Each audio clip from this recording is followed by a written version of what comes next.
And finally, build a community. No one does big things by themselves.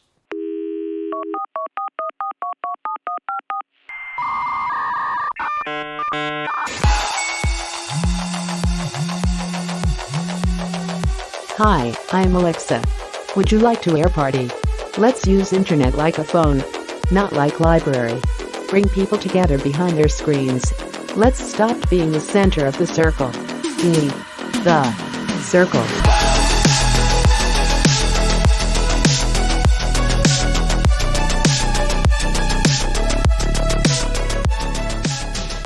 Salut Aurélie, Salut Alexandre. je suis ravi de te recevoir sur ce nouvel épisode d'Air Party consacré aux communautés et notamment aux communautés, aux brand communities, et des communautés qui sont derrière des entreprises et qui les aident à grandir. Aurélie, tu es chez Daphni, qui est un fonds d'investissement bien connu sur la place. Et pourquoi tu es ici? C'est parce que tu as un job qui est essentiel, j'imagine, chez Daphni, mais en général, ce genre de job-là, il n'y a pas vraiment de nom. Aujourd'hui, on dit community builder, mais on peut dire relationship manager, on peut dire plein de choses. En gros, tu matchmakes les gens ensemble, tu fais en sorte qu'ils réalisent de grandes choses. Aurélie, je te laisse te présenter pour en savoir un peu plus sur toi. Eh bien, écoute, merci Alexandre. Je suis ravie, en tout cas, d'être sur ton podcast. Je suis un peu cette fois-ci, j'ai l'habitude, moi, d'être dans ton rôle. Donc, c'est assez marrant parce que Ouais, je m'emmène des podcasts. Et pour la première fois, je passe de l'autre côté. Donc c'est super stressant, en fait, hein. Moi, je préfère poser des questions. sur le grill. Ouais, c'est moi Euh, alors. Alors moi, effectivement, moi j'ai un parcours assez atypique et j'étais pas du tout prédestinée à finir dans un fonds d'investissement. Moi j'ai commencé, pour tout te dire, dans la logistique et le transport. Donc moi je calculais, si tu veux, combien de palettes je devais mettre dans des camions et j'ai vite vu que c'était pas un milieu pour moi et je suis allée très vite dans tout ce qui était communication événementielle. Et, Mhm. et j'ai réussi à intégrer la banque Edmond Rothschild sur toute la partie communication et event pendant 5 ans. Et, Mhm. euh, et là, j'ai adoré. Ça a été une super école pour moi et j'ai appris beaucoup de choses.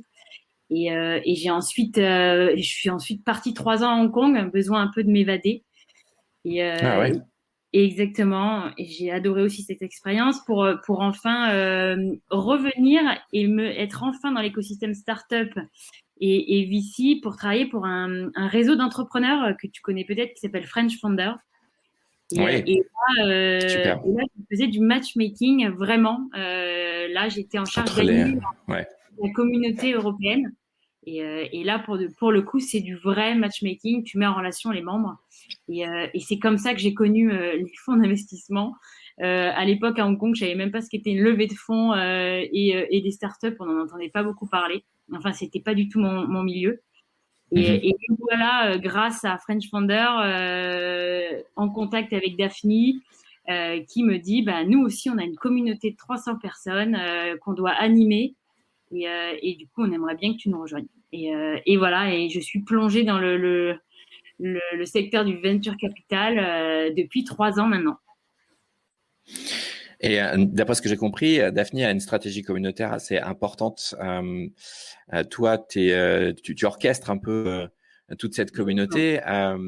Est-ce qu'il y a un membre idéal chez Daphni, ou est-ce qu'il y a plusieurs types de communautés? Comment ça s'organise? Et toi, tu es où dans tout ce système-là?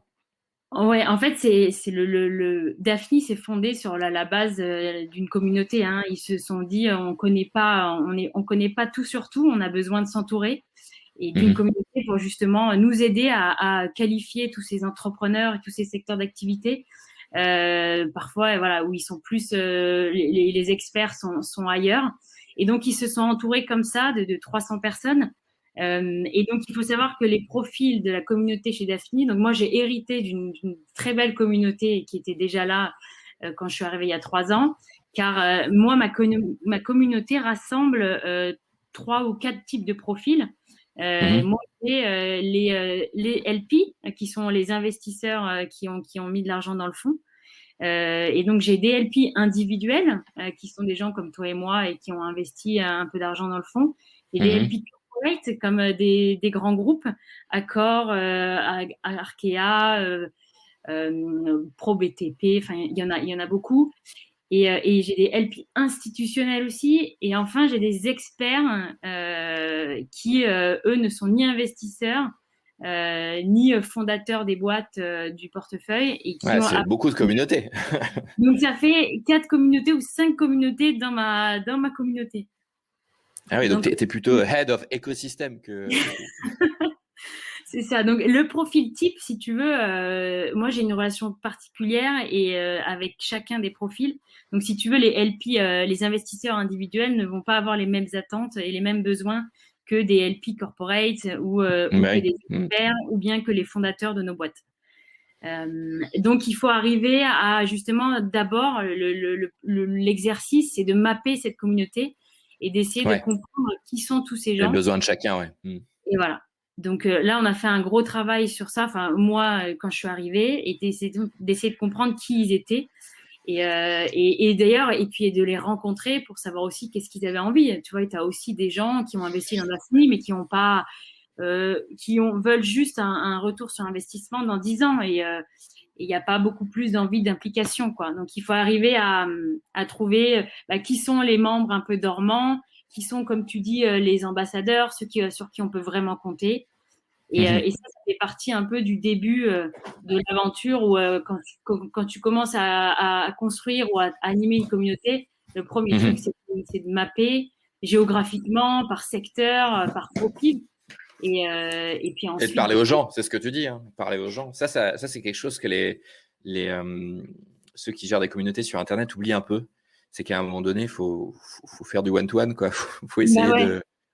Et Et ouais, pas essayer de gérer à la volée à 500 personnes. Enfin, bien sûr, et créer ce lien, tu vois, parce que finalement, ouais. c'est des relations humaines et finalement, ils vont aussi s'attacher à la personne qui leur parle, qui va se souvenir que Ah oui. ils m'ont dit ça, ils aiment ça, je sais qu'ils aiment faire du bateau, moi je vais les emmener du coup sur l'event bateau, je sais qu'ils veulent faire du tennis, je sais qu'ils adorent les deals dans la santé, et du coup, comme Mhm. ça, tu arrives à pouvoir, tu vois, te différencier et à être un peu respecté, on va dire, par ta communauté, tu vois. Ah ouais, Et c'est mapper les gens, mapper les envies. Et donc, du coup, toi, entre tes petits cercles, gars, qui font autant de communautés, est-ce que tu arrives à avoir des fois un overlap entre tous ces cercles, hein, quelque chose que tu peux factoriser? bien sûr, parce que la communauté à la base, elle nous aide à qualifier donc les deals. Donc, c'est-à-dire que nous, on va avoir un nombre de deals et un nombre d'entrepreneurs qui cherchent de l'argent. Et donc, on va les rencontrer. Sauf que tous ces entrepreneurs, on ne connaît pas forcément leur secteur d'activité ou bien le marché sur lequel ils évoluent. Et on a besoin d'avoir des experts. Donc, moi, j'arrive déjà à faire le lien entre les entrepreneurs qui postulent et eux. Et dans la communauté, comme tu dis, la communauté, elle aide aussi les entrepreneurs du portefeuille. Et donc, moi, les investisseurs qui sont au bord des boîtes, donc l'équipe investissement de Daphne, me remonte les besoins des CEO. Et moi, mon rôle est de trouver justement un expert qui va pouvoir les aider dans leurs besoins, un futur partenariat, un futur client, de l'aide. Ça peut être l'aide est de nature très différente, quoi. Hmm. Donc, on va Et aider sur de l'internationalisation parce on a des membres un peu partout dans le monde. Et donc, tu vois, moi, je vais aider, je vais mettre en relation avec un membre qui est en Allemagne, avec un autre qui est à San Francisco. Il y en a Mhm. un autre qui va juste vouloir avoir des connexions dans d'autres VC pour la prochaine levée de fonds. Il y en a d'autres qui vont... et tout ça, tu vas chercher un peu dans ta communauté et tu essaies de faire effectivement pas mal d'intros. Et du coup, comment t'animes ça? C'est-à-dire opérationnellement, c'est quoi tes routines, tes petits rituels pour est-ce que c'est des Alors, événements, tout ça? on a forcément, on essaye, nous, chez Daphne, d'être d'être constamment un petit peu dans la tête des membres. Et donc, on essaye d'avoir des routines déjà de communication. Donc, déjà, le lundi, toute la communauté reçoit le deal flow. Donc, avec la liste des deals qui ont postulé chez Daphne. Et ensuite, tu as comme une newsletter aussi qui part tous les jeudis et avec des articles Intéressant. qui ont été sélectionnés par l'équipe Invest. Et D'accord. puis, et un petit édito. Et enfin, tu as une gazette qui part une fois par mois sur toute l'actualité de Daphne. Donc déjà, D'accord. tu as l'information et ça va directement, ça c'est important, il faut leur donner un max d'informations. Et après, moi, donc ça c'est tous mes outils et ensuite, je vais avoir mes événements. Et là, Ouais. tu vois, je vais avoir des événements où je vais inviter la masse, donc toute la communauté, où je vais faire des trucs sur l'écosystème tech avec des VC européens.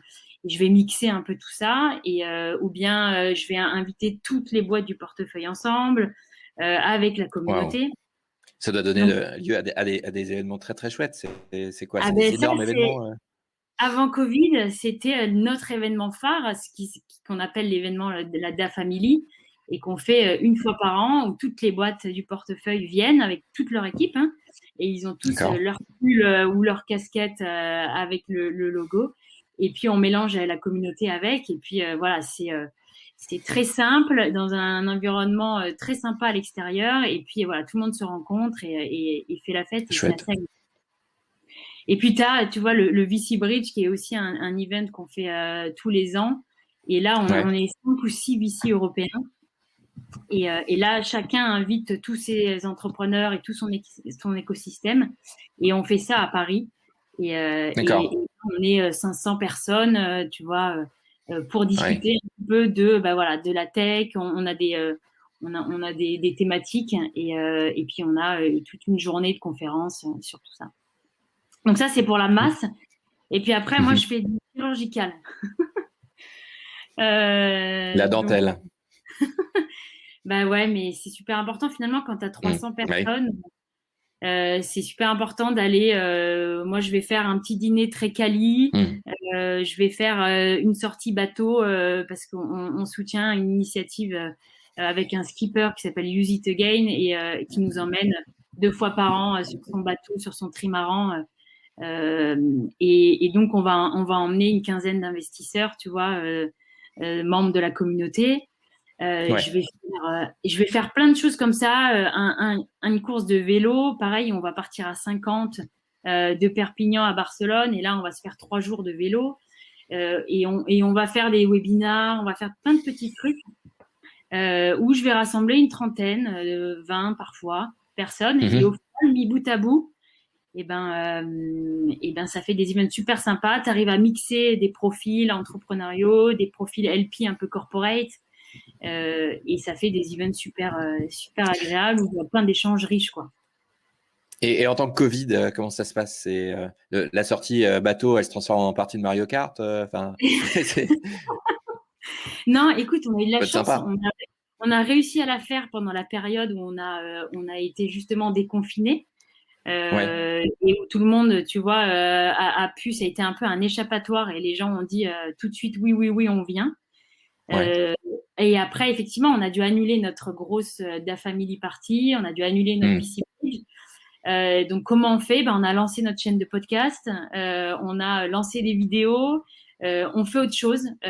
Tu vois, on interviewe les membres de la communauté, on les met en avant, on fait des. Donc, vous faites du content, quoi. Ok, vous poussez du content. Pour exister, pour essayer de. Exactement. On s'est un peu déplacé vers là et on a fait beaucoup de webinars. Je dirais pas beaucoup non plus, tu vois. On a essayé de faire aussi du quali avec, tu vois, on a Marc Simoncini qui est venu parler dès que la crise a commencé et le confinement a commencé. Ronan Lemoyle aussi qui est venu, l'ancien CEO d'Arkea. Qui est venu parler aussi. Donc, tu vois, on a mis des speakers quand même assez inspirants et on a dû en faire 4-5, tu vois, pour nos entrepreneurs et pour la communauté. Ouais. Donc, ce que tu conseillerais, tu arrives à faire à la fois de faire exister la communauté à travers ces événements. C'est intéressant parce que le mariage entre content et communauté, c'est pas évident.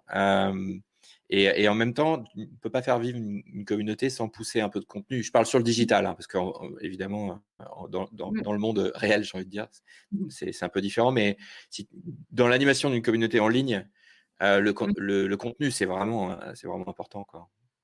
Ouais, c'est sûr qu'ils ont besoin.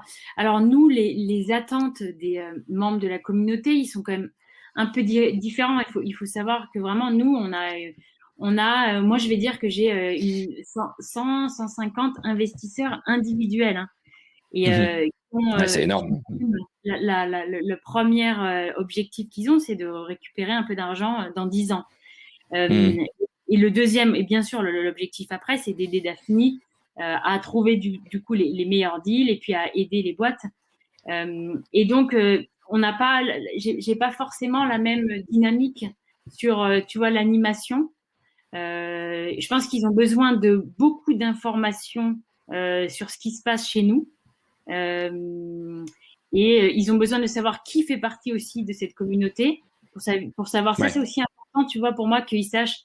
À un moment donné, ils se demandaient, mais qui en fait est chez Daphne, qui est dans la Daphne Police, et même les gens de l'écosystème à l'extérieur, tu vois. Et c'est pour ça que nous aussi, on a voulu lancer ce podcast pour mettre en avant en fait, tous ces gens qui nous entourent et essayer de montrer aussi, voilà, vous faites partie d'une communauté et c'est eux qui sont là et vous pouvez aussi leur parler. Mais comme je te disais, moi, j'ai pas trop encore cet enjeu-là de les faire parler entre eux. C'était pas le premier objectif de la communauté Daphne, ouais. Par contre, tu fais un truc qui est extrêmement avancé dans les communautés, qui se voit généralement sur des communautés qui sont très matures. C'est que tu fais alors, les Américains appellent ça du content-based community. C'est que en fait, tu arrives à travailler avec ta communauté pour que elle puisse produire son propre contenu. Et typiquement, le fait d'aller interviewer des membres, de mettre la lumière sur eux, et tout ça fait partie d'une dynamique de community content qui est assez contre-intuitif parce que généralement, on a toute une envie pour sa communauté d'aller chercher des gens à l'extérieur du cercle, comme des experts, etc. Alors qu'en fait, community, it's its own food. La communauté, ça bouffe sa propre bouffe, en fait. Ça mange sa propre nourriture. Et les gens qui le comprennent vite, ça, c'est de dire, en fait, ma nourriture, elle est là. J'ai juste à faire des interviews avec mes propres membres, tout simplement parce qu'il y a la nécessaire prise de conscience de la communauté par elle-même, qui fait que plus les gens de la communauté vont découvrir les autres gens de la communauté, et plus… donc ça c'est hyper intéressant ce que tu fais. Oui, non, c'est vrai. Et en plus, ils ont quand même tous un intérêt, le même intérêt, voilà, c'est quand même qu'ils sont très attirés par tout ce qui se passe dans la tech.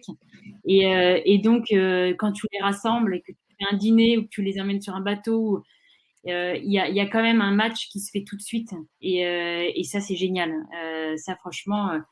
Et après, tu vois, donc c'est pas compliqué en plus de les intéresser et de les mettre en contact, ou trouver un peu, c'est trouver ce lien, tu vois, cette raison qui va faire que tiens, tu devrais lui parler à lui.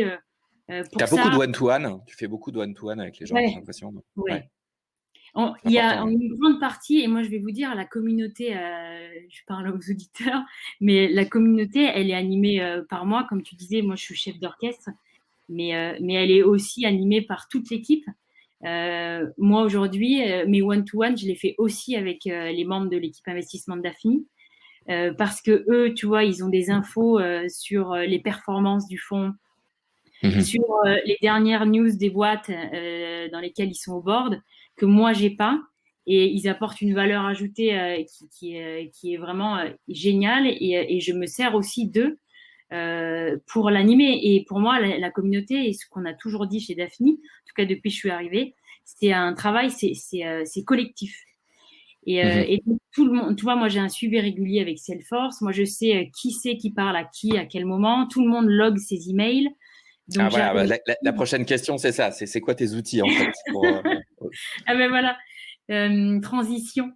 Salesforce, c'est le premier truc. Moi, je sais je sais, tu vois, tous les mois, je sais, j'arrive à savoir qui on n'a pas eu depuis 3 mois. D'accord. Et donc là, je fais une liste et parce que tu vois, pareil, on n'en a pas parlé, mais la communauté, tu as 300 personnes, mais sur ces 300 personnes, on va dire que un des partenaires, il a plus d'affinité avec lui que moi. Donc, si tu veux, moi, ma communauté de 300 personnes, je les ai aussi attribuées, certaines personnes, à l'équipe, qui Ouais. connaissent parfois beaucoup mieux les personnes que moi. Donc, du coup, j'ai un suivi par personne. Donc, chacun a ses membres. Donc, la communauté, je l'anime, mais bon, chacun a ses membres. Chacun D'accord. log son email sur Salesforce. Et moi, j'arrive à voir, bon, ben voilà, en fait, tous ceux qui remontent, qui n'ont pas eu de contact avec Daphne dans les 3 mois, ils remontent et là, il y a une alerte, il faut faire un call, il faut l'appeler, il faut savoir où il en est, il faut Pour les donner des membres nouvelles. inactifs. D'accord. Ah ouais, c'est hyper intéressant que d'avoir une visu sur ça. Ouais. Ah, ça, c'est obligatoire. Et Mmh. Salesforce, ça nous aide énormément. Et tu vois, on fait relance. Si pas de réponse, c'est celui à qui appartient le membre qui va m'aider. Parce que tu peux pas. Pour moi, l'animation de communauté, il faut. Enfin, moi, elle se fait Faut vraiment. réchauffer. Faut tout le temps réchauffer le plat. Ouais, tout le temps. C'est sans fin. Et donc, du coup, Salesforce, écoute, et puis comme outil. Et non, je réfléchis. Bah, après, nous, on a une application. Hein. Daphne, Ah, d'accord. Vous avez une plateforme dédiée peut-être, ouais, que vous avez.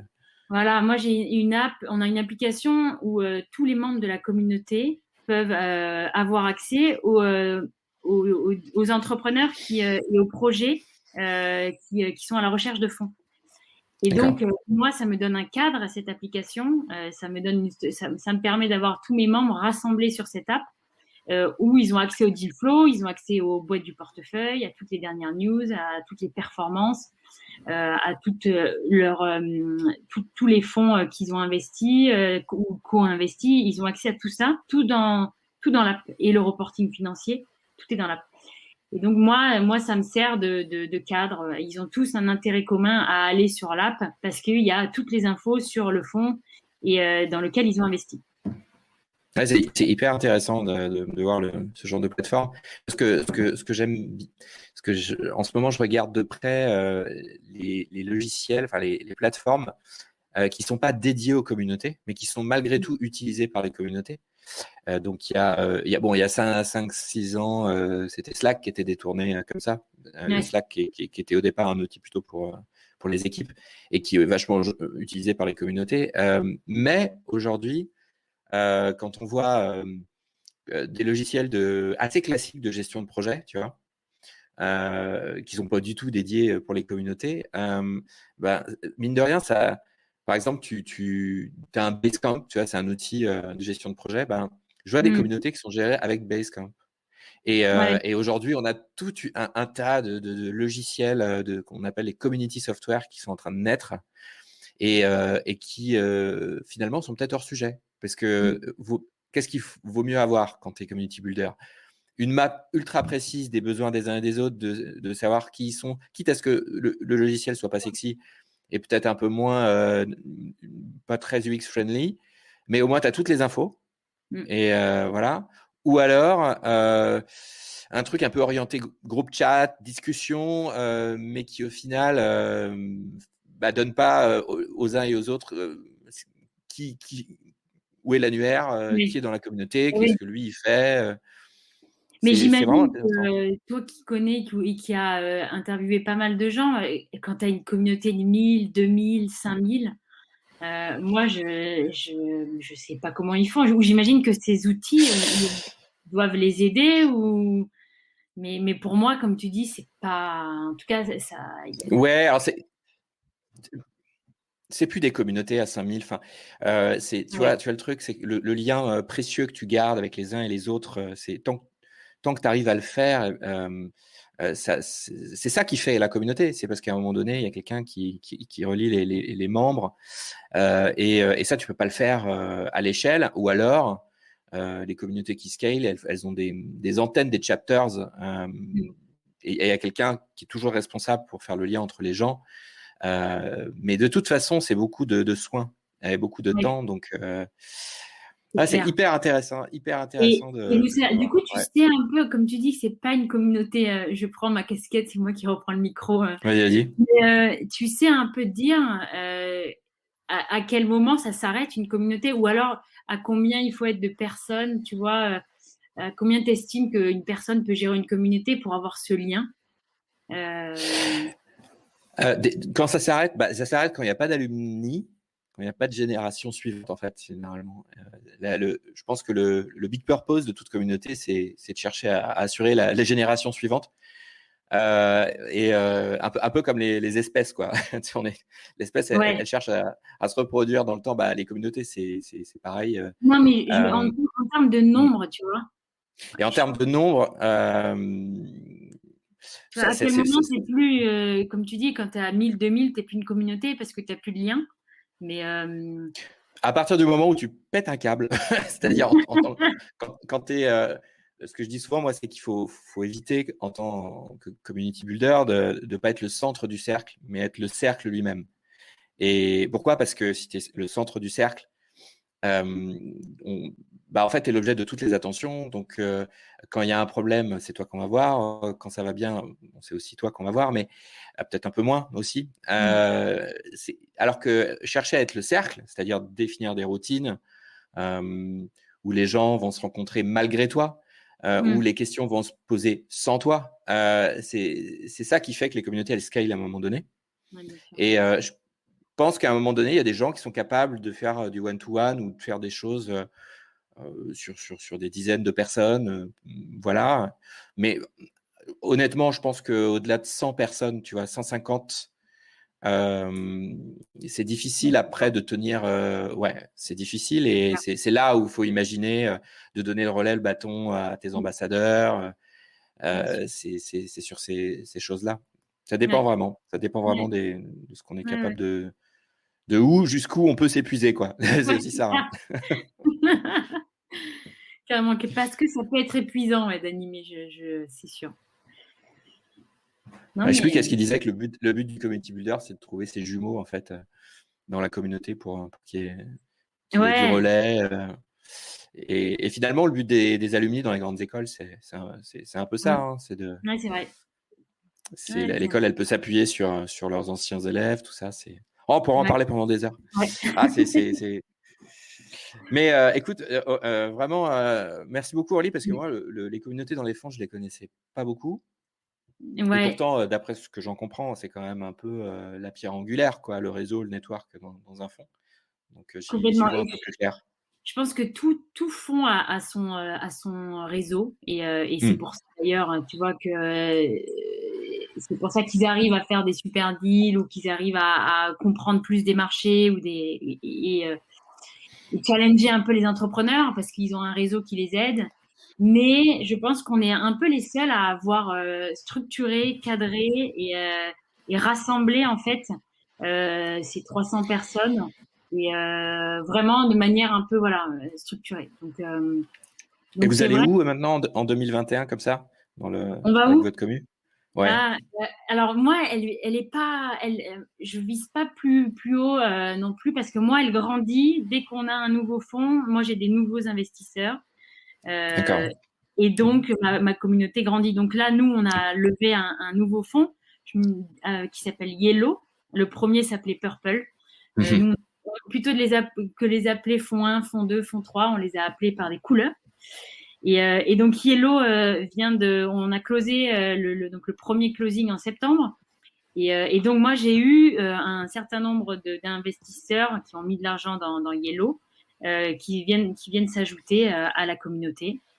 Et donc, tu vois, là, on va dire que j'ai 340 et quelques personnes aujourd'hui dans la communauté et on va pas aller beaucoup plus loin non plus. Hein.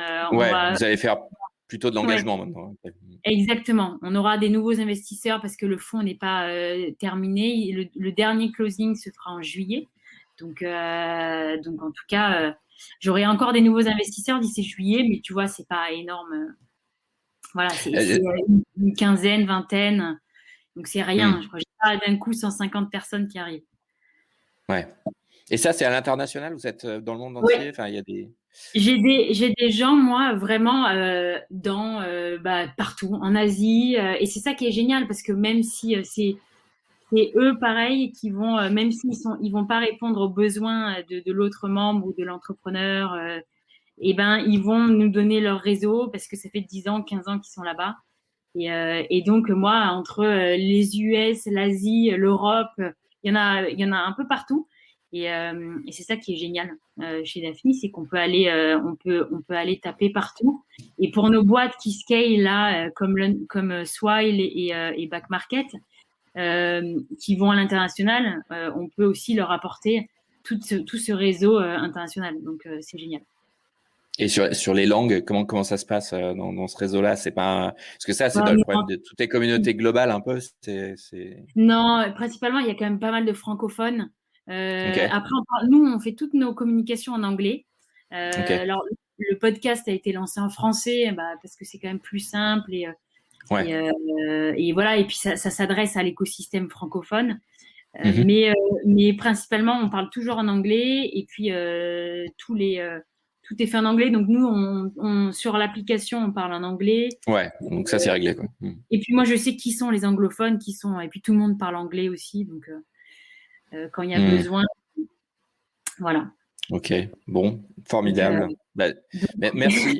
Merci d'avoir témoigné sur cette belle communauté qui s'appelle le Daphnipolis, c'est ça? La Daphnipolis, exactement. C'est voilà. Nous, Daphni, tu sais, on est un peu fantasme. Nouvelle métropole. Exactement. On aime bien. On essaie de créer. En tout cas, tu vois, moi, je pense que le secret aussi, c'est quand même d'essayer de créer des expériences ou créer des moments un peu sympas quand même, parce que tout le monde fait des events, tout le monde fait du podcast, tout le monde fait des dîners quali. Mais moi, le secret, en tout cas chez nous, c'est qu'on essaye en tout cas de garder toujours une légèreté et de faire passer un bon moment. Et tu vois, ce qu'ils nous disent à chaque fois quand ils sortent d'un event ou d'un podcast, c'est passé un bon moment, ils se sont marrés, ils ont rencontré des gens super. Non, mais au final, c'est ça.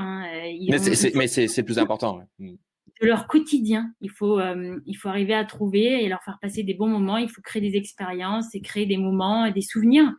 Tu vois, non, mais et même un dîner où tu fais une super qualification des 10 personnes, c'est super important, parce que c'est ça qui va faire que ton dîner, ils vont s'en souvenir et qu'ils se diront, Daphni, c'est super, va à leur dîner, parce que tu passes un super moment et tu rencontres des gens super inspirants. Ouais, non, mais c'est ça, c'est le super moment. Et souvent, les membres, quand ils rejoignent des clubs, ils cherchent à tirer parti de l'effet de groupe, quoi. C'est un peu ce qu'on vient chercher quand on rentre dans une communauté. Ouais. C'est un peu le truc que je peux pas trouver moi seul, donc je vais le chercher dans l'effet de groupe. Et c'est vrai que quand il y a un dîner qui se passe bien, où on est bien, on se marre bien et tout, c'est là l'effet de groupe, il est là, quoi. C'est du pur jus, quoi. Et on oublie souvent ça. Ah, mais oui. Et moi, c'est essentiel. Je me suis souvent demandé, mais tu vois, comment je peux innover, tu vois, et je m'ai cassé la tête pour dire. Et en fait, tu peux pas innover plus que ça. Tu auras toujours quelqu'un qui fait comme toi. Ouais. Et à la limite, c'est pas grave, mais toi, tu feras différemment. Et tu vois, moi, l'ambiance que je peux mettre ou l'atmosphère que je peux créer lors d'un dîner, lors d'un podcast, lors d'un event, elle est propre à ce que je suis et à ce que l'équipe chez Daphni est, tu vois. Et elle nous ressemble. Et en fait, c'est ça qu'ils vont aimer. Ils vont se dire, voilà, chez Daphni, les events sont toujours quali et tu passes un bon moment, tu te marres. Donc, il faut faire des choses qui nous ressemblent et arrêter de se dire, je vais innover, tu vois, parce qu'à un moment donné, on va back faire to des basics. Ouais. Donc, mais on peut s'inspirer des uns et des autres. Donc ça c'est cool. Voilà. Ouais. Bon, écoute, tu nous as bien inspiré. On pourrait en parler des heures, comme tu as dit, Alexandre. Donc, ouais. Mais on en reparlera. Tu reviendras avec plaisir. En tout cas, merci à toi, Aurélie. Et puis, si vous voulez découvrir ce que fait Daphni, ton site, c'est le site de Daphni, c'est daphni.com. Daphni.com. Puis moi, je vous donne rendez-vous sur un prochain podcast. Ciao, merci, salut. Alexandre. Très vite, salut.